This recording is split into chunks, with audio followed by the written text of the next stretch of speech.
Հանրային առողջապահության ֆակուլտետի դեկանն եմ, եւ այստեղ դուք տեսնում եք ամերիկյան համալսարանի լոգոն եւ 25-ամյակի նշանը։ Շատ խորհրդանշական է, որ այս շաբաթ սկսում են 25-ամյակը տոնելու ուրեմն միջոցառումները եւ սկսում ենք այս մեծ եւ շատ կարեւոր գիտական սիմպոզիումով եւ խորագիրը հետեւյալն է՝ կրթությունից առավել նվիրվածություն։ Եւ շատ ուրախ եմ այսօր այստեղ տեսնել շատ նվիրված մասնագետներ, ինչպես նաև համաշխարհային ճանաչում ունեցող եւ նվիրված մասնագետներ, որոնք եկել են տարբեր երկրներից եւ այսօր մեզ հետ են։ Եվ այս նվիրվածությունը սկսվեց մոտ 2 տարի առաջ։ 2014 թվականին մենք ունեցանք առաջին գիտական սիմպոզիումը եւ այն նվիրված էր սնուցման դերի կարեւորությանը տնտեսական զարգացման գործում։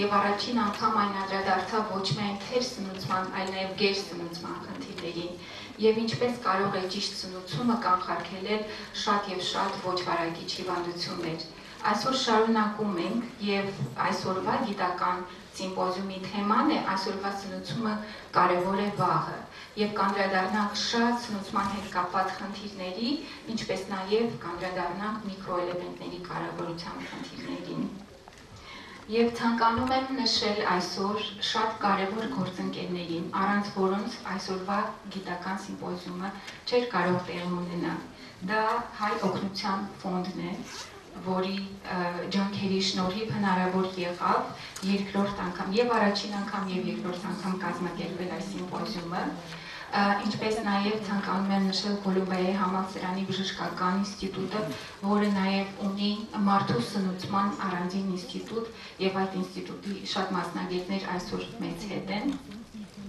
Ցանկանում եմ խոսքը տրամադրել առողջապահական ծրագրերի ղեկավար եւ փոխտնօրեն, Հայ օգնության ֆոնդի փոխտնօրեն Համբարձում Սիմոնյանին, խնդրեմ։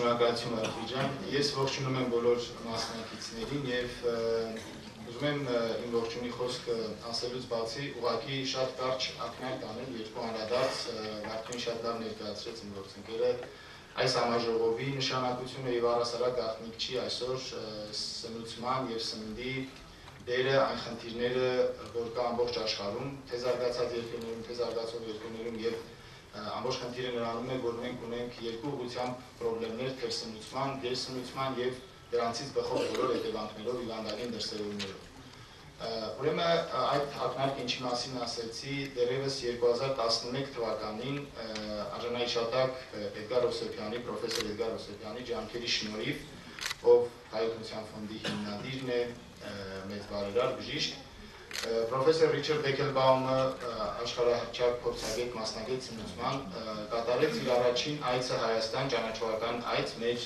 համերգրացի Գի Մեքիմյանի ուղեկցությամբ եւ այդ պահից ի վեր Հայ օգնության ֆոնդը իր բազմաթիվ ծրագրերի հետ մեկտեղ, որոնցից շատերին դուք լավ ծանոթ եք, ուղղակի կենտրոնացավ սնուցման ուղղությամբ իրականացվող ծրագրերին, մասնավորապես 0-6 տարեկան երեխաների սնուցման, թերսնուցման հարցերին, քանի որ բոլորս գիտենք, թե դրանք ինչքան կարևոր են ֆիզիկական եւ մտավոր աճի համար։ Եվ 2013 թվականին Հայ օգնության ֆոնդը նախաձեռնեց բավականին մեծ հավակնոտ ծրագիր հանրապետության ամենադժվար մարզերից մեկում Տավուշի մարզում, որի նպատակների եւ գործերի մասին մենք վաղ ավելի մանրամասն խոսենք, ես չեմ ուզում կանգառնել, եւ դրան հետեւեց 2014 թվականին առաջին համաժողովը սնուցման հարցերի վերաբերյալ նվիրված թերսնուցման աճի դանդաղմանը նախադպրոցական տարիքի երեխաների շրջանում։ Այս համաժողովը առաջինի տրամաբանական շարունակությունն է, քանի որ մենք գիտենք նաև ինչքան կարևոր են այդ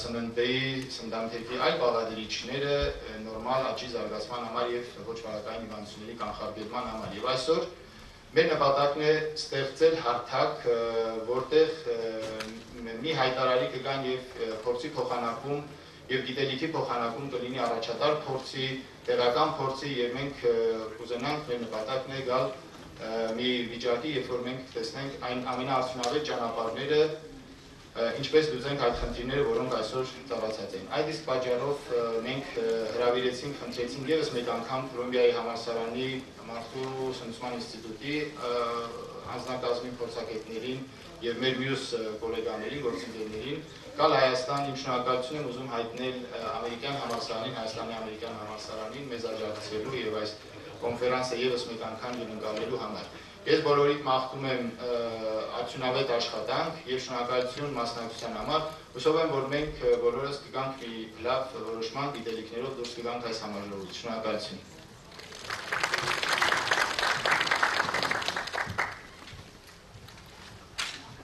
Հիմա հրավիրում եմ Քիմ Հեքիմյանին իր ողջույնի խոսքը ասելու, նա Կոլումբիայի համալսարանի մարդու սնուցման ինստիտուտից է, ինչպես նաև երկար տարիներ եղել է ամերիկյան համալսարանի կողքին։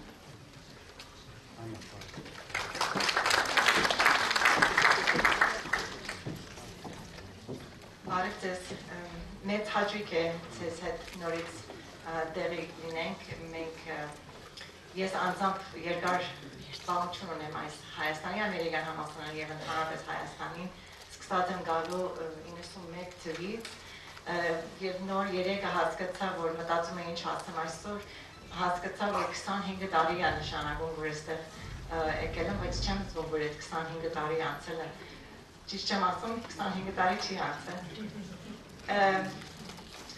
Շատ ուրախ եմ, որ առիթ ունենք նորից հավաքվելու։ Իմ անձնական հետաքրքրությունը սկսած էր 90 թվականներին մոր գործկով կերակրման ծրագրով եւ երեխաների մինչեւ 1 տարեկան ծնունդը, բայց այս վերջերս վերջին 5-10 տարի ավելի ընդլայնացավ մեր հետաքրքրությունը ընդհանուր մինչեւ 5 տարեկան եւ ինչու՞ չէ մեծերին համար էլ սնուցման ստատուսը։ Շատ ուրախ եմ, որ իմ գոլեգաներս ողջավորված են եւ իմ Հայաստանի սերս վարակիչ եղած էր իրենք էլ շատ ողջավորված են, որ կան Հայաստանը եւ կիսել ցեզ հետ իրենց գիտելիքները եւ ամենանոր ժամանակից գիտական տեղյակությունները կիսելու ցեզ հետ։ Okay, այդքանը հայրենս հիմա հանցեմ հանգիստ անգլերենով կներեք։ It is my great pleasure to welcome the director of the Institute of Human Nutrition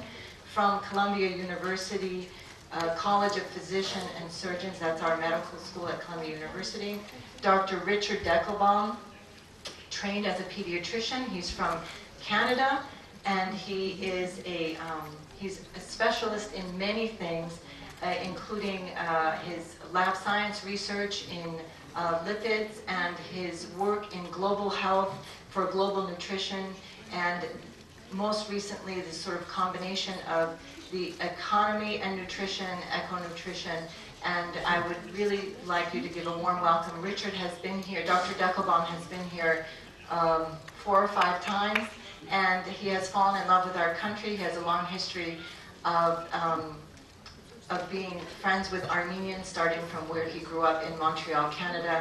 He runs also an international medical school in Tel Aviv, Israel. And I'd like to welcome him to the stage to give an overview of our conference today.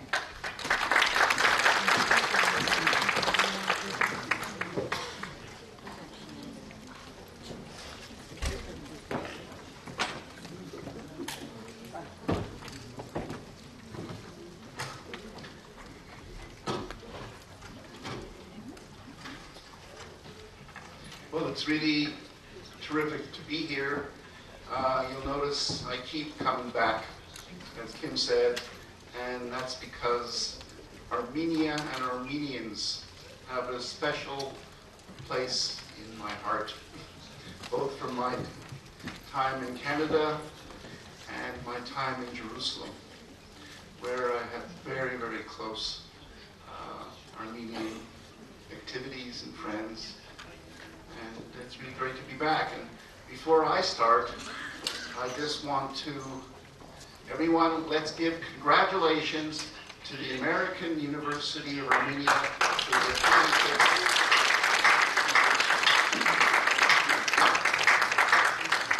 AUA has had tremendous contributions to understanding nutrition and nutrition-related problems in Armenia, and is going to be part of this solution.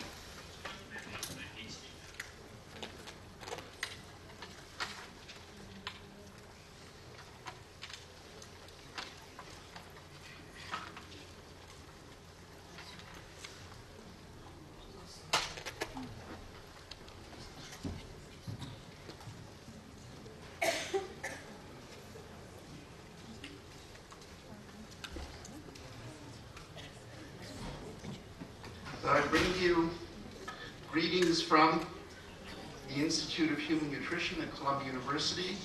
This is a picture of the Institute because we're not a department, and we actually involve and have representation from over 20 different departments at the medical center. But not just the medical center. For example, with Dr. Akabas's activities, we're spreading down to the downtown campus 3 miles away. That's a picture of the George Washington Bridge, which allows the Institute to sort of go beyond the borders of New York and Manhattan. And we have quite a number of activities worldwide. And what I'd like to do is today present an overview on micronutrients, which is an important theme of the next 2 days, and talk about the costs of deficiencies, and I'll define the costs soon. Now, in the world today, we face what's called the double burden. The double burden of nutrition, where we have over 1 billion people that are still hungry. And now, actually, when this slide was first made about 15, 16 years ago, there were 1 billion people who were overweight and obese. And that is now 2 billion people. So there are more people that are overweight and obese with the associated comorbidities than are hungry. I showed this slide at the last conference. It comes from Armenia, and it shows the stunting prevalence by geographic area in the different provinces of Armenia. To me, it's remarkable that you can have stunting going up to 35%, 36% in some areas of Armenia. But is it all due to nutrition? For example, I understand that this is a major mining area. May there be toxic products that are contributing to Armenia, to stunting. So stunting is being short is not just a problem of nutrition, it can involve other sectors as well that we have to understand. But stunting is expensive. People who are stunted or short don't make as much money, they're not as productive as, on a population basis as people who are taller. And another remarkable thing I noted when I look at this map is that if you look at the map of overweight and obesity in Armenia, and that's shown on this slide, it almost superimposes with the high rates of obesity and overweight superimpose essentially with the areas that have high prevalence rates of stunting. But we're now going to be focusing on micronutrients. Now, this is a quotation over 10 years ago from the Copenhagen Consensus. The Copenhagen Consensus was mainly economists that formed it, not health people. Investments in micronutrients have higher returns than those from investments in trade liberalization in malaria or in water and sanitation. No other technology offers as large an opportunity to improve lives at such low cost and in such a short time. So you can make changes quickly with micronutrients. And in today's overview, what I'd like to do is stress not just the health costs, but also the economic costs of micronutrient deficiencies on the individual basis, to the individual, to the population, and to the country.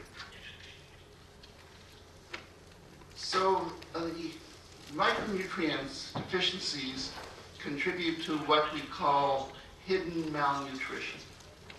You don't see it. You don't see it like you see overweight. You don't see it like you see wasting or underweight or stunting. And we're going to be focusing, but we're not going to be discussing in detail 7 sentinel micronutrients. And they're listed here. From iron to iodine, vitamin A, zinc, folic acid, vitamin D, and calcium. But there are other ones too that are important. So if we think, what are the treatable causes, treatable nutritional deficiencies in Armenia? And notice the question marks. Why the question marks? Because we don't have the data in Armenia. And one of the things I'd like to stress is the need, if you're going to really do nutrition policy and nutrition interventions, you've got to have the data. So we actually don't have, we have data on anemia, which we'll talk about. We don't have data on iron deficiency, actual iron deficiency. We don't have data on folic acid sufficiency. We don't have data on vitamin D. But when I was here in my first visit in 2011, I was told that neural tube defects are more common in Armenia, much more common than in North America. I was told, anecdotally, both in Ichivan and in Yerevan, that the doctors see rickets. Children come in with rickets. These are problems that could be easily modified if there was vitamin D in the milk or if there was adequate intakes of folic acid. There are problems with calcium. We're going to be hearing from Dr. Belzikian more about vitamin D and calcium. Iodine. We have salt ionization, like in Armenia, like other countries. But Nicholas is going to be speaking to you about some possible pockets of iodine deficiency during this conference. We may have some references by Eugene to zinc. We'll have, right? And we'll probably bring up vitamin A, which I'm going to bring up soon. Anemia in Armenia. So the top 2 lines there, anemia in children, anemia in women, are when I first came to Armenia, I went to Ichivan and I went to the public health clinic and I went through the laboratory books, just looking page after page. And this is sort of a rough calculation of prevalence rates in different groups of children and women. Already clear that anemia is highly prevalent in Armenia. And below, we see prevalence rates gathered by the Food and Agriculture Organization, the FAO, and more recently by the American University of Beirut in terms of anemia prevalences. So note something interesting. In anemia prevalence rates of those under 5 years, it actually increased from 2001 to 2011. And here, this is recent studies where some of the people in the audience were responsible for publishing, where we see in Tallinn ranges in under 5s from 32 to 68%, the higher ranges, particularly in the young children. 68%. What was the age group? I can't, it was I think 12 to 24 months or 6 to 24 months. I mean, these are astounding rates, very high rates of anemia. And in Tavush, again, the rates were 20 to 58% in the study funded by VAR. So what? What does anemia cost? Well, it costs a lot. So here's an example from a study already in 1995, a long time ago, by Betsy Lozoff in Guatemala, where Dr. Lozoff looked at sort of the Bailey scores, the psychomotor development index, in iron deficiency anemia. So they had kids with iron deficiency anemia here, but they also had children without iron deficiency anemia here on top. And both groups were given supplements of iron, and their IQ, or Bailey scales, these are young children under 5, were examined. And look what happens. This is pre-treatment, and then iron is given here, and they are followed for 6 months. Relatively short follow-up, but their Bailey scores increased. But interestingly enough, even the non-anemic children had an increase in their IQ, if you will.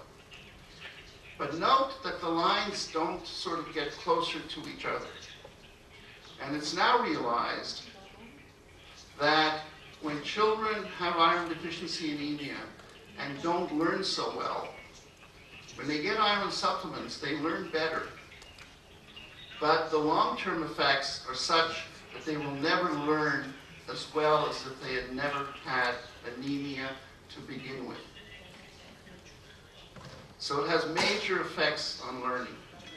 So with these prevalence rates in Armenia, I would predict that many children are not learning as well as they should be learning in school.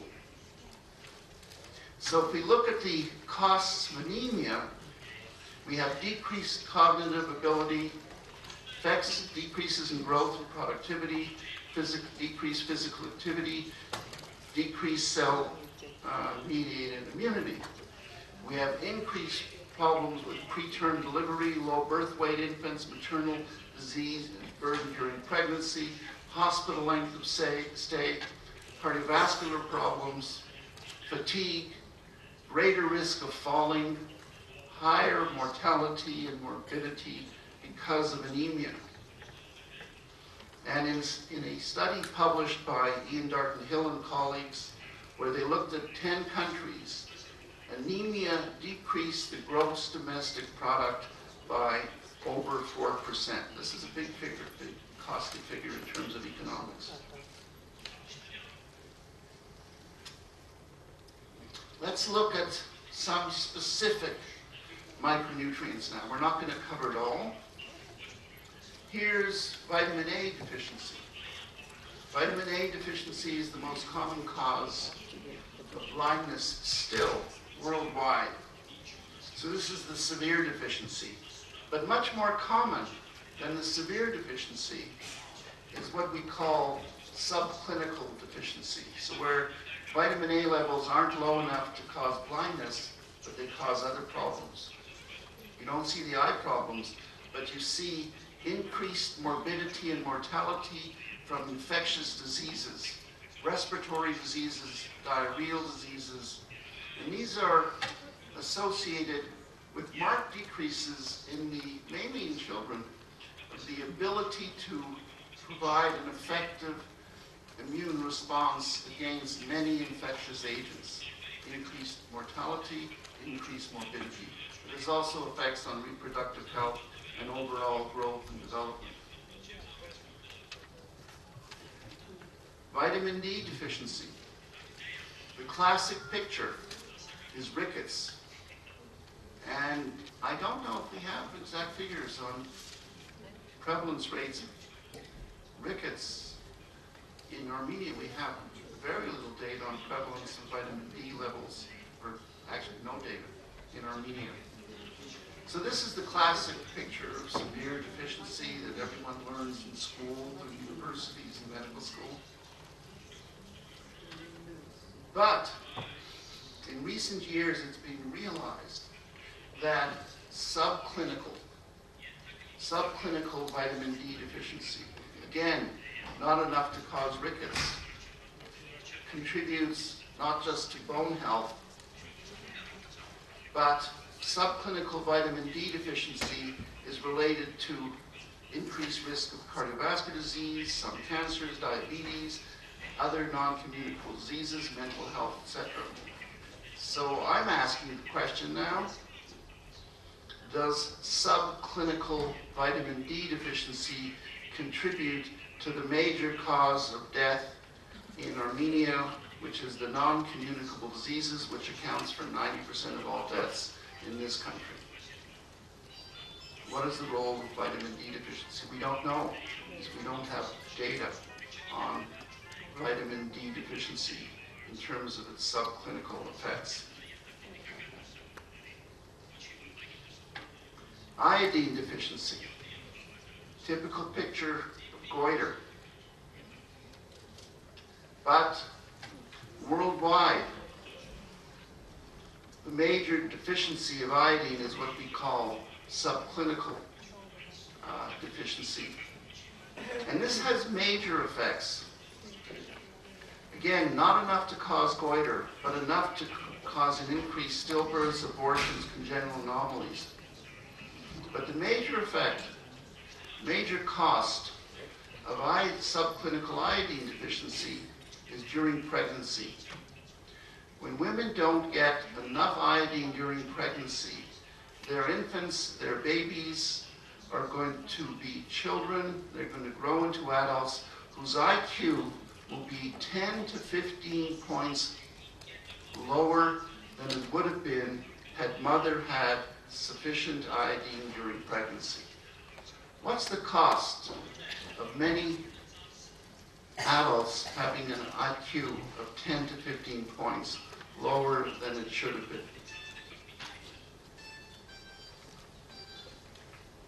Folic acid deficiency.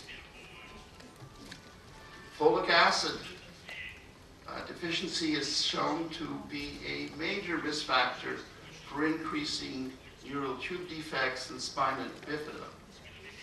It's an important contributor to megaloblastic anemia. But it also has effects in oral lesions and stomatitis, problems with the tongue and swelling, and GI symptoms such as abdominal pain, diarrhea, malabsorption. Those are health costs. The lifetime costs of spina bifida have been estimated in this paper here in the European Journal of Pediatrics to be, per patient, over $620,000, just for one patient.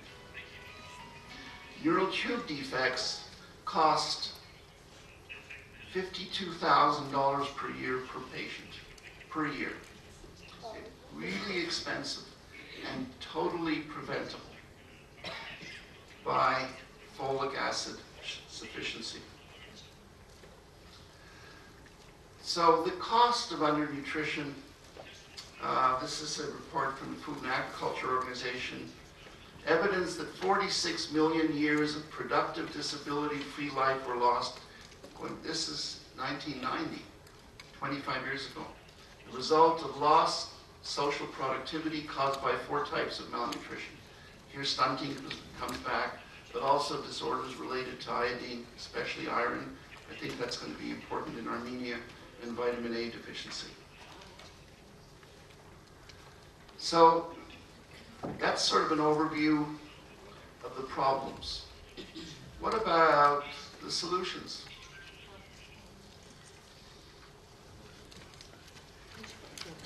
Well, this is an example of a country which used to be considered sort of a developing country, is now in the group of lower middle income countries, Mexico. And Mexico has on your left, the indigenous population, and on the right, the non-indigenous populations. And look at this remarkable decrease, and this is by many public health measures, including nutrition, but it's not all nutrition, it's not all food, sanitation, etc. comes in here. But look at the change over, what is it, about 25 years in stunting rates. They're decreased by over 50%. by programs, coordinated programs introduced at many levels of the government, academia, municipalities, rural areas, education in Mexico. So you can decrease stunting. You can decrease it dramatically. This is a dramatic decrease in stunting. And we've got to think of a life cycle nutrition perspective. And again, we don't have time to go through all the connections of different parts of the life cycle with each other. But let's take a couple. So here's women of childbearing age, periconceptional women. So it's important that women have folic acid sufficiency before conception. It doesn't work to give folic acid after conception to prevent neural tube defects, because the neural tube is formed within 28 days after conception. So it's got to be given to women. Women have to have sufficiency every day for some day being the day they first get pregnant. And so we've got to have sufficiency in women of childbearing age. In contrast, look, as I mentioned before, iodine deficiency. It's critical that iodine sufficiency occur during pregnancy. And then the unhealthy infant will grow into an unhealthy adult, and again we have vicious cycles. And a number of the problems with infant malnutrition are certainly partly reversible or protected against by proper breastfeeding practices. So what should we be doing? And this is going to be an important topic of this conference. What should the intervention strategies be? Should we get them by eating our green leafy vegetables? That's by diet.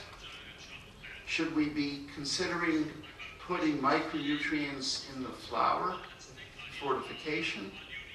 Should we be considering giving micronutrient supplements and pills?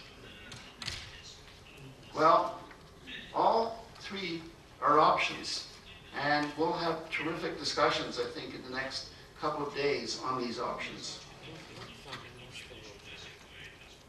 I just want to show you, though,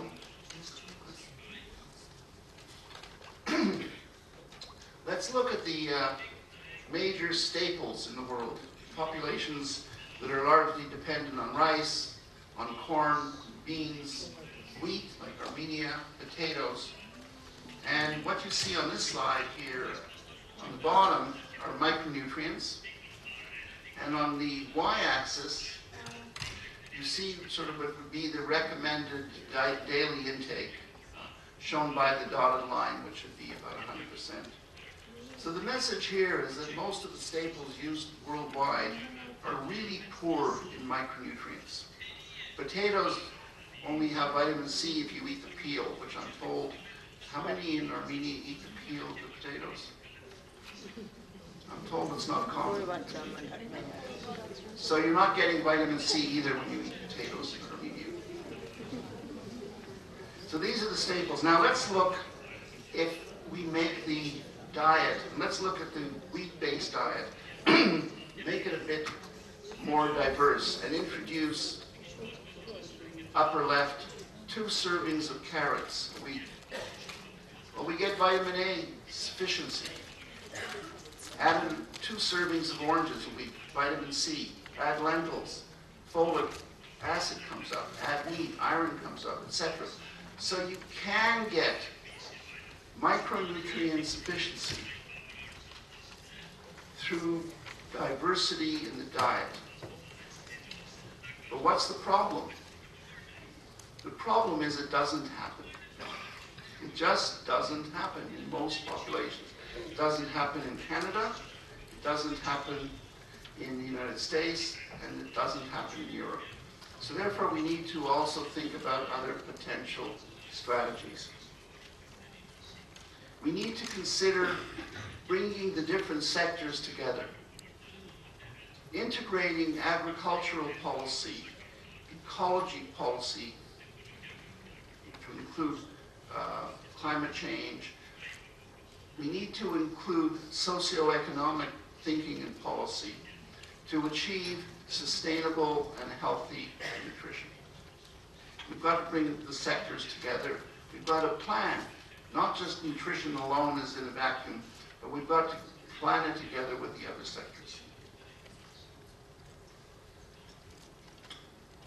And as shown on this slide, agriculture, for example, has many benefits just that go beyond food production. They have social benefits, they have environmental benefits, and economic benefits. And I'd be glad to share these slides with anyone who wants these. We just don't have time to go through all the details on each of the slides. What about fortification? Well, fortification isn't just putting some micronutrient in food. These are sort of recommendations from the Food and Drug Administration in the United States from the 1980s, I believe. And they were summarized in an article by Drs. Dwyer, Weimer, and Dr. Dowry, who's here, along with other experts in nutrition. So in terms of what are the guidelines you need to follow or think about for fortification, is we need to have a demonstrated need. In other words, we need data, we need measurements. We have to consider the unintended consequences. Might there be some adverse effects of fortification, putting in too much of something? Determine the proper fortification vehicle. If people eat rice, should we fortify rice?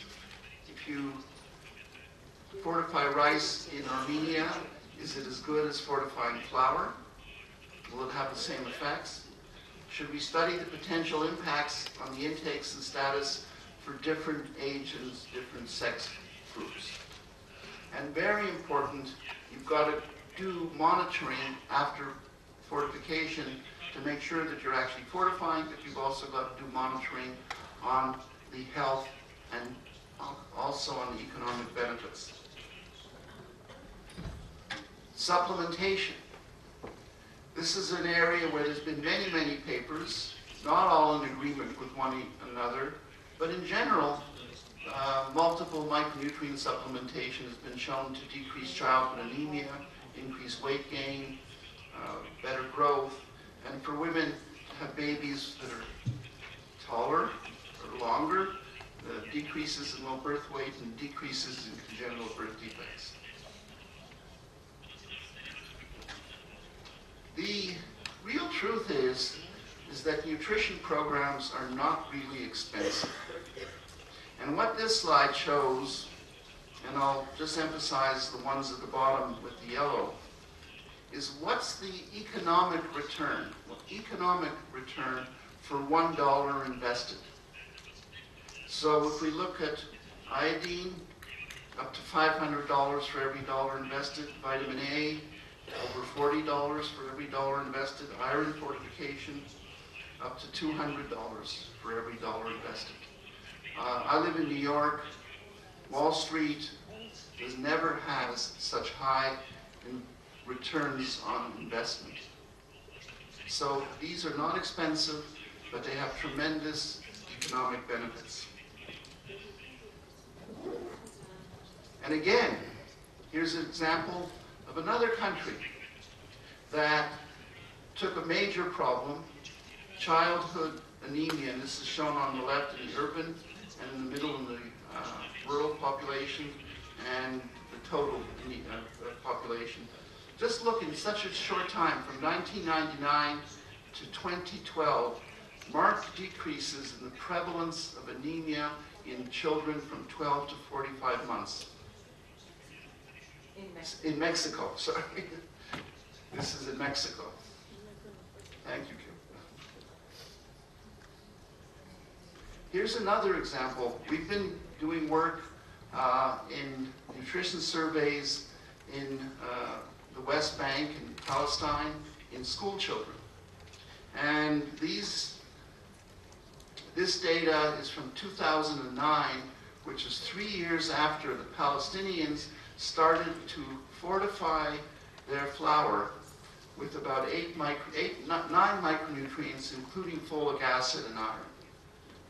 And like Armenia, Palestine has a high intake of bread.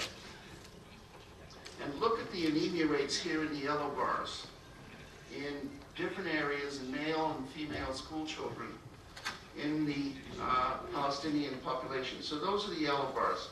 So except for Jericho, which has many other kinds of health problems, parasites, etc., the anemia rates are generally 10% or lower. Before fortification, anemia rates in Palestinian children were 30 to 50% in different subpopulations in Palestine. A remarkable decrease in 3 years through fortification. That's the yellow bars. Look at the blue bars. That represents iron deficiency as measured by ferritin and mean cell volume. So iron deficiency still exists. It's still a bit high, but not all of it is resulting in anemia. The major thing is anemia rates are really decreased after the fortification program in the Palestinian population. And this shows results on serum folate levels. Again, these are in children after fortification, but essentially, without going through it, it was about 2.4% that had low folate levels. Folic acid deficiency does not exist in Palestinian school children. That happened after fortification. There weren't previous studies, but I think Dr. Dari is aware of studies in women earlier where there was higher prevalence rates of folic acid in the Palestinian population before fortification. Now, what do we need to do besides getting nutritional data in Armenia? We have to be screening for treatable causes of undernutrition that lead to some of the things that I've been talking about in the last few minutes in Armenia. Poor breastfeeding practices, poor post-weaning and childhood feeding practices, celiac disease, milk protein allergy, parasites. I'm told that intestinal parasites are common in the Armenian school, in the Armenian pediatric population, but we actually don't have very much data. What about toxicity such as lead or arsenic that can be associated with poor cognitive development, that can be associated with stunting? So what do we need? We need really to have some baseline micronutrient surveys, because that's going to help in deciding what Armenia should be doing as it moves ahead. So how to decide in Armenia? Between diet, between fortification, between supplements. All three might be useful in certain situations, but it's critical. It's very important that Armenia has its own baseline data, so that Armenia needs to realize that it's very expensive to do nothing. What are the costs of doing nothing in Armenia? We've estimated that proper nutrition baseline surveys in Armenia would cost between $300,000 to $400,000. That's not a lot of money for the potential return on investment of having the right data to make the right decisions in Armenia. Thank you very much.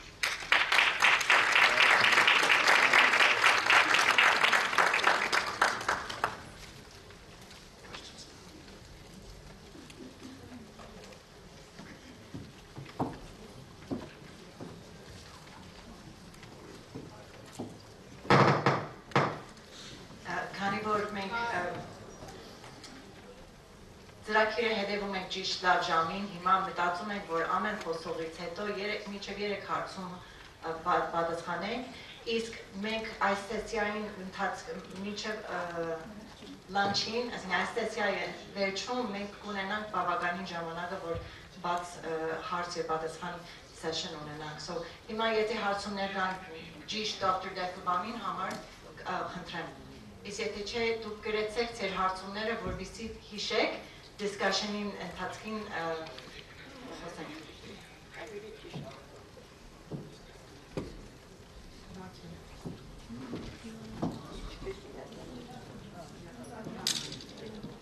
Well, I'm glad it was all totally clear. Thank you.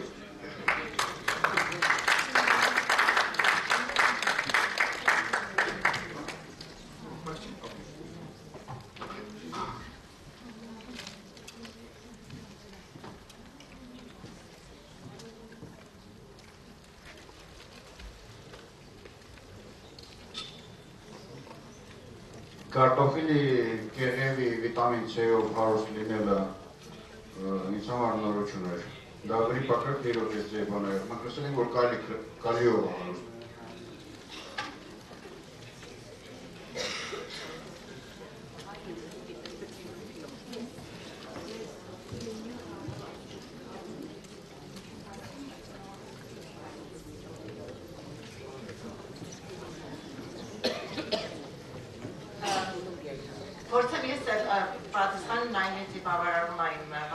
Շատ հետաքրքիր է։ Ինձ համար էլ հետաքրքիր եւ նոր փաստ է, որ ստացվում է, որ գեղևը ինքը, կարտոշկայի գեղևը ինքն է, որ ունի վիտամին C-ի, բայց գեղևը, որ հանում ենք, մեջը շատ քիչ վիտամին C-ն է մնում։ Այնց որ մենք կարտոշկա շատ ենք ուտում Հայաստանում, հիմա այս ցերեկը մենք սեսիա ունենք, որ ցույց կտանք ինչպես կարելի է բոլոր միկրոսնունդները հասնենք մեր ավանդական հայկական ուտելիքներով Եվ մի հատ ռեկոմենդացիաներից մեկը կարող է լինի, որ գեղևոներ ուտենք, լավ մաքրենք, ուտենք։ And I must admit that I learned about potato peels just yesterday from Dr. Kimian.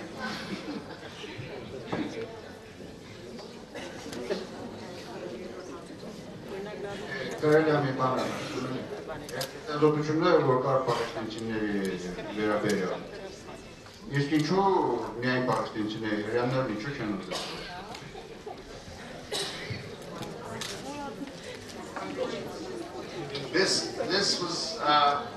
These were policies by the Palestinian Ministry of Health and Ministry of Education, which are quite distinct and independent from the Israeli ministries of health and education. So they make their own decisions, and they're far ahead. So the Palestinians are far ahead of the Israelis in terms of addressing micronutrient deficiencies.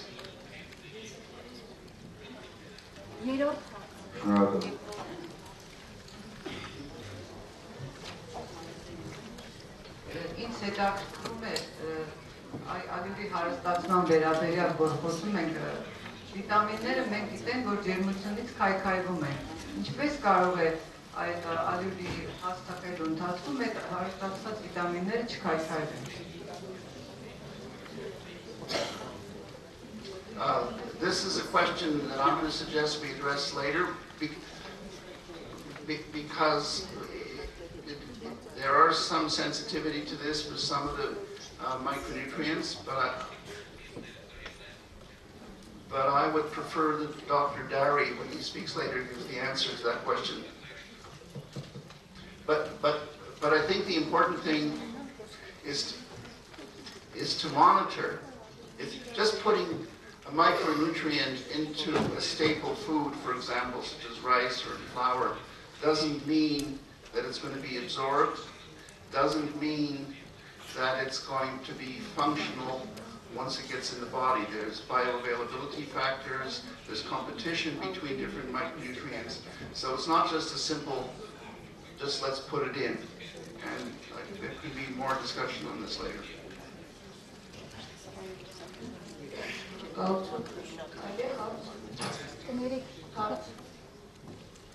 Խնդրում եմ գրեք, որպեսզի ազնիվ լինենք բոլորի նկատմամբ, 3 հարց, հետո ունենալու ենք քննարկում։ Խնդրում եմ հարցը գրեք չմոռանաք, քննարկման ժամանակ։ 3-րդ հարցը։ Չի, 3-րդ գրեք։ 3-րդ հարցը։ Ուղղակի այսպիսի մի հարց, եթե Հայաստանում լրիվ հետազոտությունները դեռ չեն կատարվել, ինչու մենք գիտենք, որ արյուրը հարստացնում են ֆոլաթթվով, հետո բոլորը տարբեր ձևով են սնվում եւ ինչպեսով մենք կարող ենք որոշել, որ այդ արյուրը բոլորին պետք է ֆոլաթված եւ հետևանքները դրա հեռավոր։ Շնորհակալություն։ Well, I think we're at the stage that we actually don't know the answer to that question for Armenia. We don't know if there are pockets of the population that are sufficient or insufficient. We still don't have the answer as to whether if there's insufficiency, it should be through fortification or other ways. Should it be through diet, as we talked about? So, before making those decisions, we really need to know what's the actual situation, and we don't know that here for Armenia.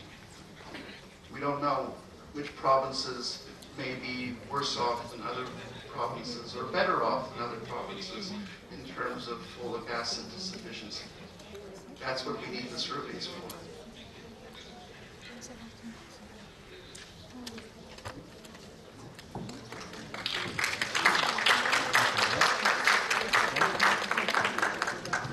Մի ճշտում, Հայաստանում դեռևս հարստացում գոյություն չունի, չի կատարվում դեռ։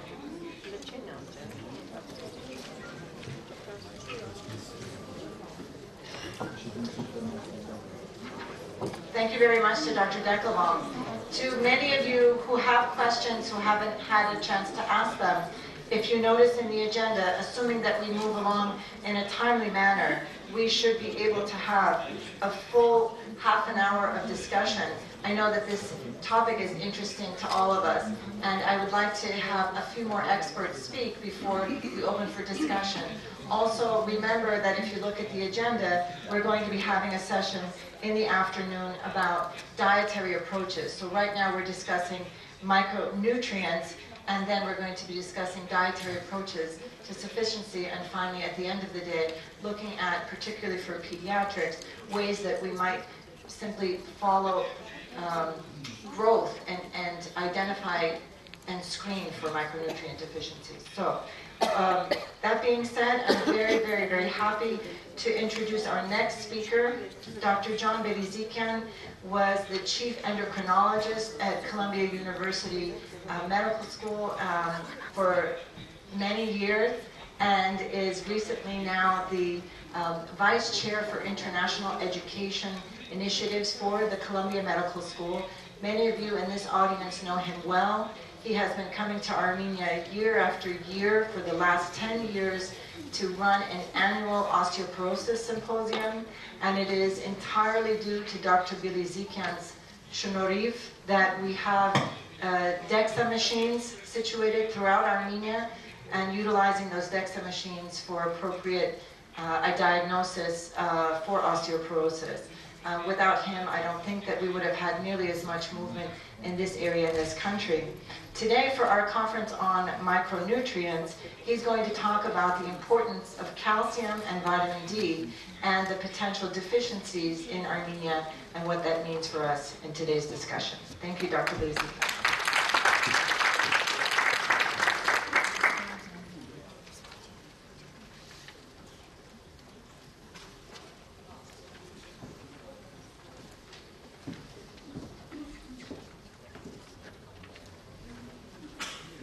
Well, thank you very much, Kim. It is so great to be back here in Armenia. As Kim said, I come more and I come again, and it's always a great pleasure to be with all of you and discuss areas of great importance to all of us. I want to thank the American University of Armenia for helping to organize this conference, and of course the Fund for Armenian Relief. Kim has done a tremendous job putting this program together. And my role today will be to talk about calcium, vitamin D, and I've added a little extra discussion about exercise with regard to those nutrients and those issues with regard to skeletal health. Calcium is an interesting nutrient. It is shown here in schematic fashion in terms of how our blood calcium is controlled. You can see bone on the left, you see the GI tract in the top, and you see the kidneys. And this very easy cartoon gets very complicated very quickly. When you think about the dynamics by which calcium goes into and out of the GI tract, it goes into and out of bone, and in terms of the kidney, much of the calcium that we filtered gets reclaimed. But the whole point is to keep our blood calcium within very narrow normal limits.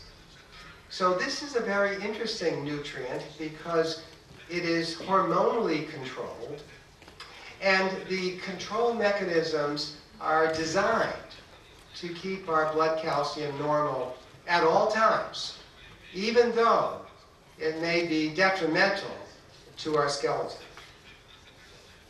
So here's an example of you or me. This is the little wavy orange line reflects our blood calcium concentration. When we eat a little bit, calcium-containing food, the calcium goes up in the blood a little bit. When we haven't eaten for a while, calcium in the blood will go down a little bit. But you will not be able to measure this very small fluctuation in the blood calcium. And why is that? That is because it is controlled by hormones. And the two hormones that principally control our blood calcium, one is called a hormone, parathyroid hormone, and one is called a vitamin, vitamin D, although vitamin D is actually a hormone also. Now let me give you an example of how exquisitely controlled this system is. This is an experiment that was done many years ago by one of the great skeletal nutritionists of our time, Dr. Robert Heaney. And he gave a group of postmenopausal women a small amount of calcium in the form of a calcium pill, 500 milligrams of calcium, and he measured their parathyroid hormone concentration in the blood. And these three different preparations of calcium, it didn't matter, was associated with a marked reduction in the circulating parathyroid hormone. The group that did not get calcium didn't have much of a change. The group that did get calcium had this marked reduction. Now let me put this in some context. This is what happened to the blood calcium. Well, you would not be able to measure that very small 1 to 2% rise in blood calcium, but that very, very small imperceptible increase in the blood calcium was associated with a marked reduction in parathyroid hormone.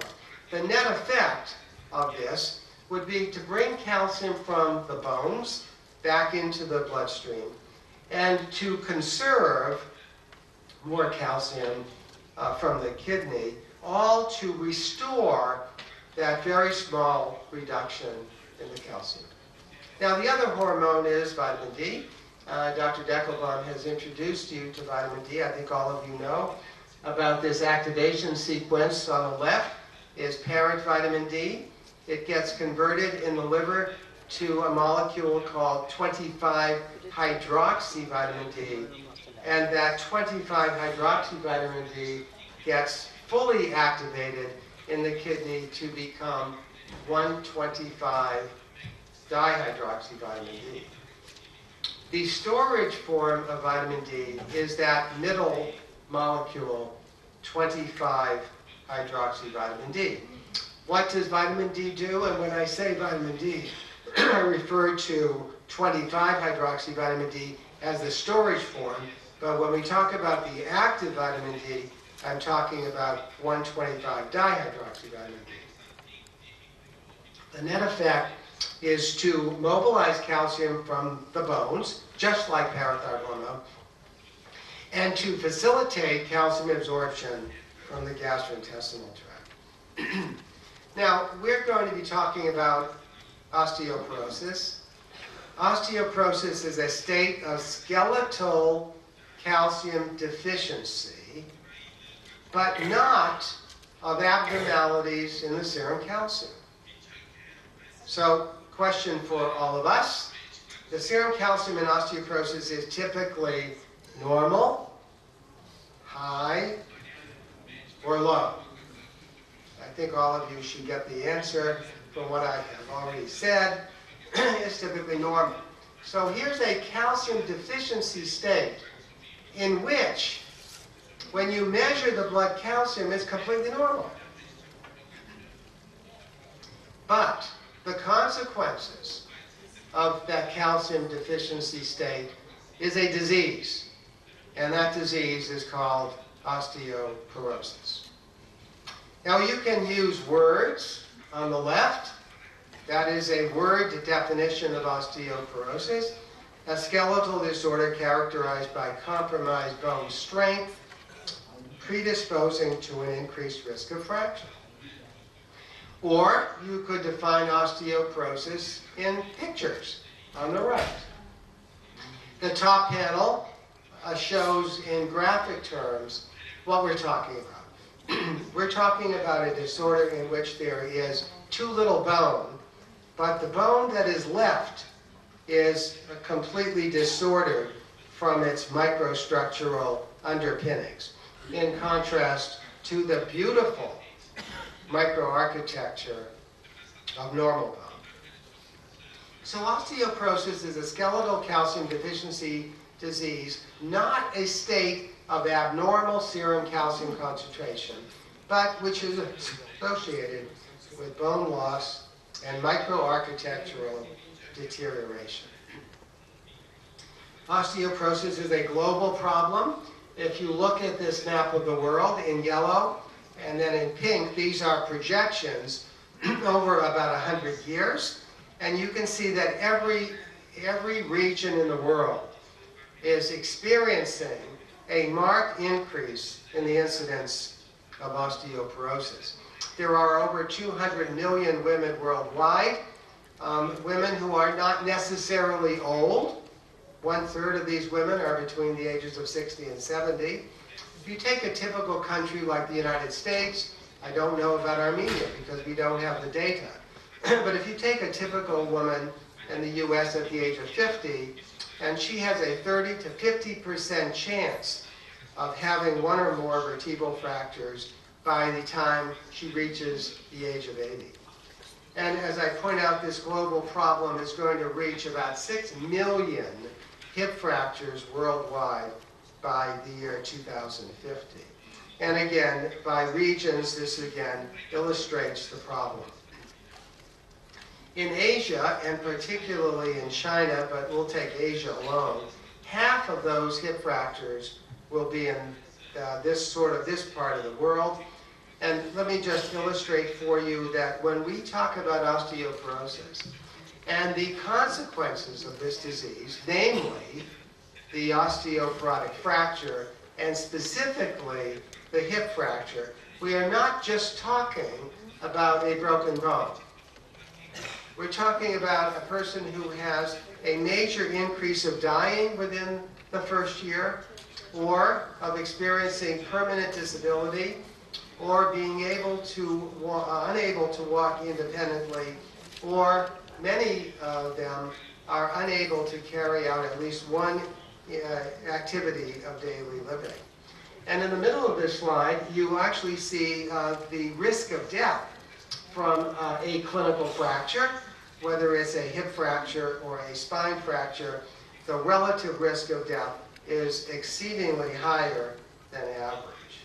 So we are talking about a disease that eventuates into the hip fracture with increased morbidity, mortality. Without treatment, that fracture is going to lead to another fracture and to another fracture. And in total, that person's quality of life is going to be impaired. This is a woman who has pretty advanced osteoporosis. You can see that she is no longer walking very easily. She's sitting on a park bench. That's going to lead to further bone loss. She doesn't eat very much. Her pulmonary function is compromised by her thoracic compression fractures. She doesn't sleep very well. She won't live very much longer. And this is a disease that robs her of her self-esteem. This is the unfortunate consequence of this disease when it isn't diagnosed and when it isn't treated.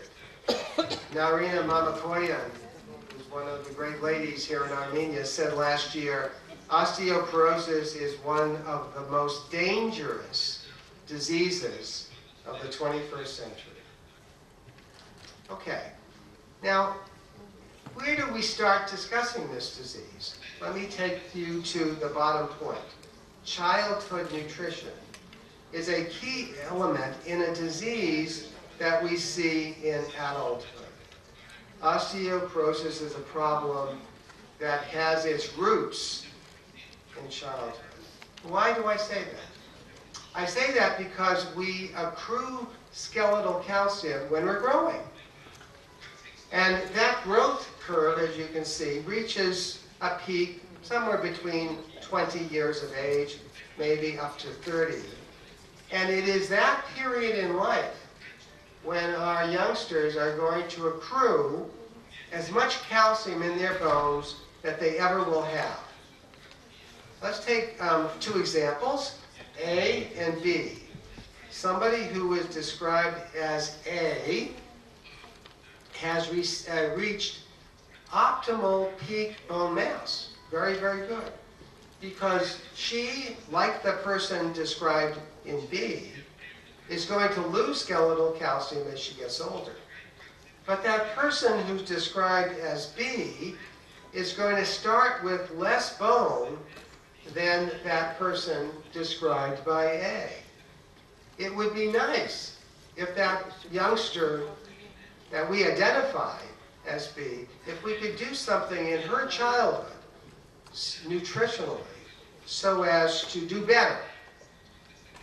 Well, we have even a bigger problem. Take the little one who is C. She is way behind. Now, is that because she's a small person?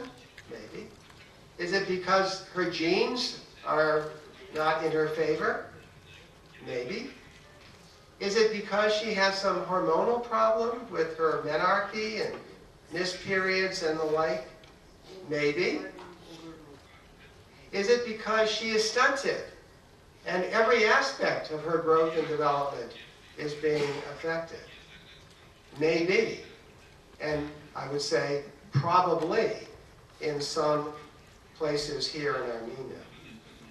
And the challenge, it's a daunting challenge, is to take that youngster who is described by C and make her look more like B and possibly, maybe like perfect like A. Let me give an example of a patient I saw not too long ago, a 53-year-old Caucasian woman with a strong family history of osteoporosis. Her mother has osteoporosis, her father has osteoporosis. She had her menopause 2 years before, at the age of 51, doesn't take estrogen. She's had one child. She never had a fracture. She has no other risk factor for osteoporosis, no secondary causes. And why did we do a bone density? Well, it was done because of her very strong family history. Her bone density showed a very low T-score in the lumbar spine, clearly an osteoporotic T-score. Her hip region's not as bad, and her arm was completely normal. And these were her blood and testing, and everything was normal. Her vitamin D was normal, her blood calcium, as you would expect, was normal. Everything was normal. So this is a postmenopausal woman, but does she have postmenopausal bone loss? That's hard to imagine, that her bone density would reach a T-score of -3 in 2 years. Very, very unlikely. It would seem to me that this patient likely had a low bone density well before her menopause. It is possible that she did not achieve the desired optimal peak bone mass when she was younger. The strongest predictor of bone mineral density in the later years of life is low bone mineral density at the younger years of life. The factors that determine peak bone mass, we can't do very much about our genes, but 60 to 80% of our bone mass is determined by our genetic disposition. Body size, body weight, can't do too much about that. Smoking, there's a lot we can do about that. And unfortunately, Armenia is a country, it is a smoking country. And it's one of the great public health challenges in this country to get people to stop smoking. Sex hormones during adolescence, but I would like to talk about exercise and nutrition, focus on calcium and vitamin D. So let's talk about exercise very briefly. In adulthood, we recommend walking, jogging, treadmill, weight training, Tai Chi, by the way, is very good. And because I love to swim, swimming is good. It actually is good. I know some of you think it isn't, but it really is good. Now, what about children? What do we recommend? Stay active. Stay active. Stay active. Stay active. Children need to be active. In adulthood, exercise has not been clearly shown to increase bone density, although it is very helpful for muscle strength, balance, and overall fitness. On the other hand, in childhood, exercise has been clearly shown to increase bone mass in the growing skeleton. Here is a recent abstract presented just about 9 months ago at the annual meeting of the American Society of Bone and Mineral Research, a very interesting paper from Sweden, in which they took children at the age of 8 in one big school system, and they embarked on a program of 40 minutes of exercise every school day for 8 years. They had a comparable school district that did not do any more exercise than what was required by the Swedish school system, namely 60 minutes of exercise per week.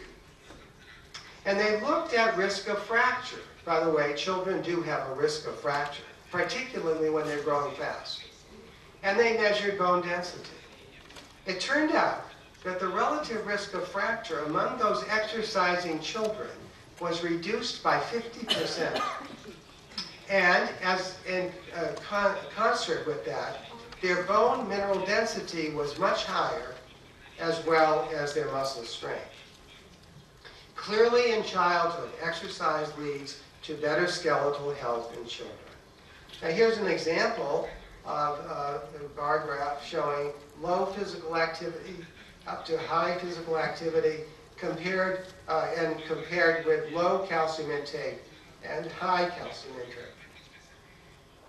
And you can see that the group did best, whether you measure bone density by heel, by total hip, or by femoral neck.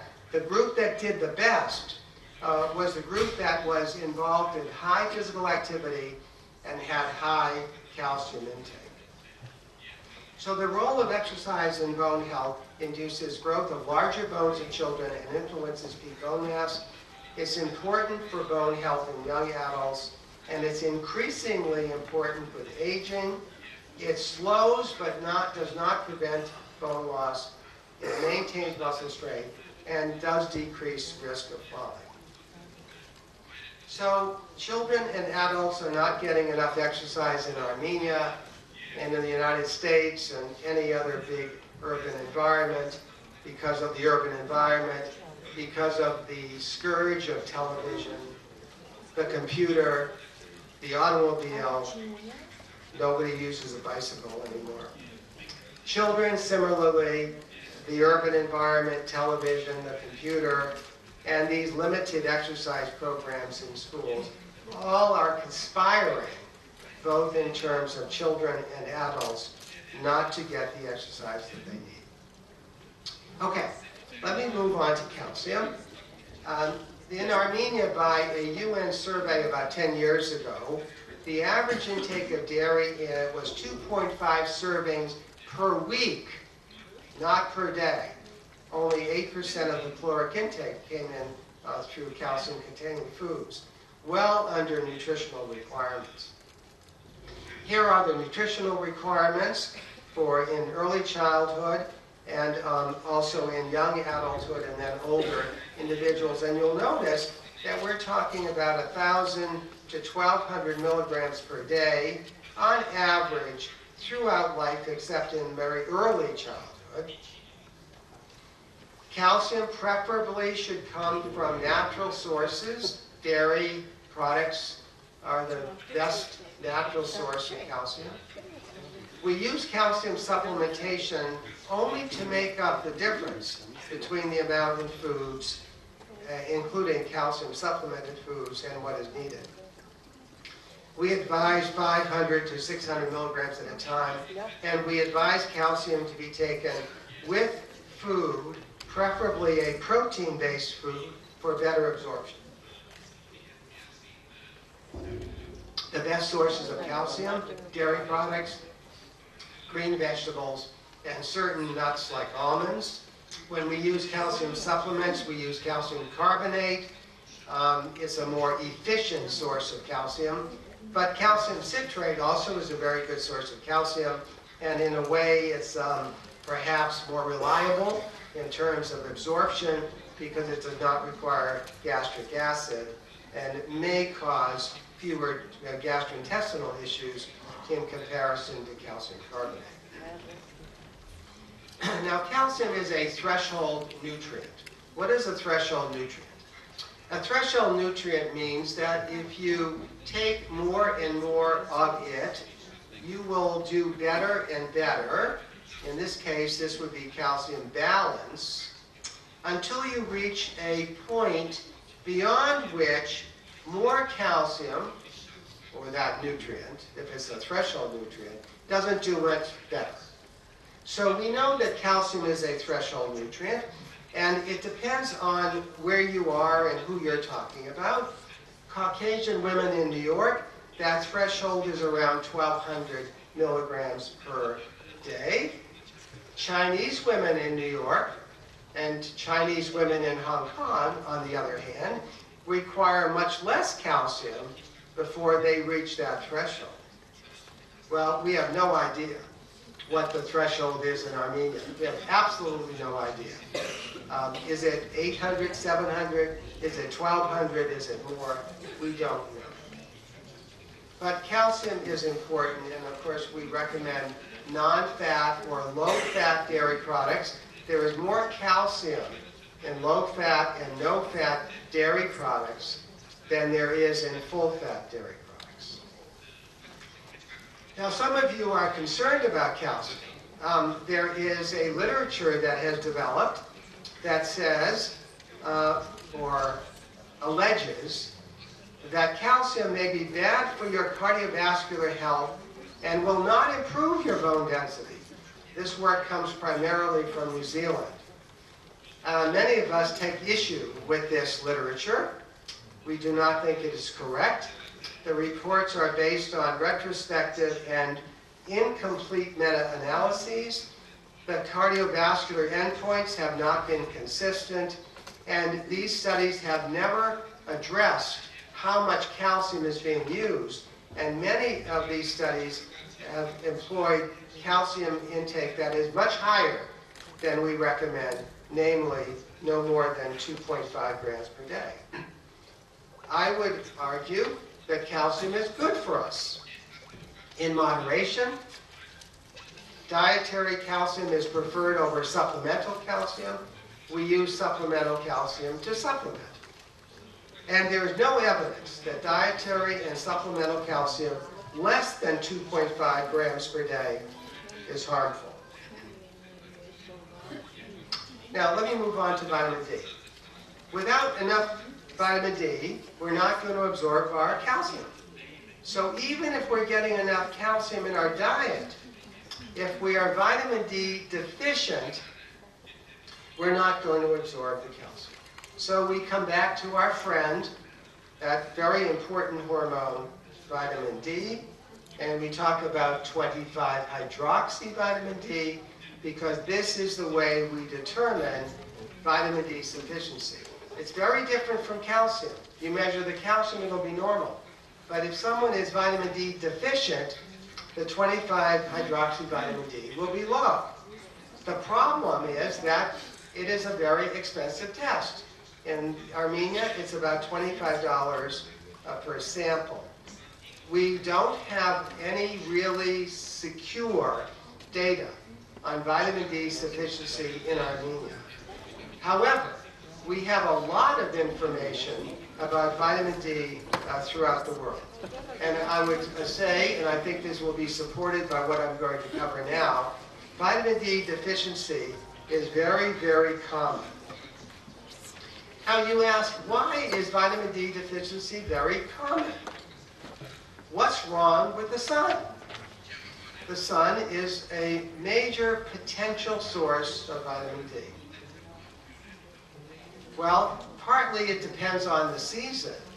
In the winter here in Armenia, and at this latitude, there is not energy coming from the sun at the right wavelength hitting the earth to convert 7-dehydrocholesterol to pre-vitamin D. So for the winter months here in Armenia, and it's not just winter, it's from the fall through middle of the spring, the sun is not a source of vitamin D. So latitude dependency. The dermatologists tell us that we have to worry about skin cancer, particularly melanoma. Very true. Too much sun exposure can be a risk for serious skin cancer. There are some parts of the world where cultural tradition requires women to be completely covered, and there are some parts of the world where the men also are completely covered. So without exposing your skin, you're not going to get any vitamin D. There are many parts of the world where the cities are so polluted, that is the air, that the energy doesn't get through by the particulate matter in the air. And again, the dermatologists tell us to avoid the sun, or if we're going to go out in the sun, we should use sunblock. So, in fact, the sun is no longer a major source of vitamin D throughout the world. So if we do not get our vitamin D from sunlight, what about food? Do we get our vitamin D from food? Well, we were talking last night about sources of vitamin D in foods, and here is the slide. Actually, Kevin was in my talk anyway, but here is where you can get vitamin D from food. Cod liver oil, salmon, mackerel, fortified milk, not non-fortified milk, but it has to be fortified. Certain fortified cereals. Liver, but nobody eats liver anymore. And there's a little bit of vitamin D in an egg. Well, if you look on the right, this is data from the United States from a very famous survey looking at men from youth to older ages and women. And this is the average amount of vitamin D taken in through food, when the current recommendations are much higher. So you're not going to get vitamin D through food sources. So we don't have sunlight as a source. We don't have food as a source. So the conclusion would seem to be that we all of us human beings, are likely to be vitamin D deficient. Well, what are the data? The data support that point. This work comes from the United States, measuring 25-hydroxy vitamin D. 60% of this cohort had levels of 25-hydroxy vitamin D that was less than 30 nanograms per mil. A larger experience throughout the world, looking at over 2,500 postmenopausal women within the latitude of Armenia, 38 degrees up to 64. So a big section of the latitude of the world.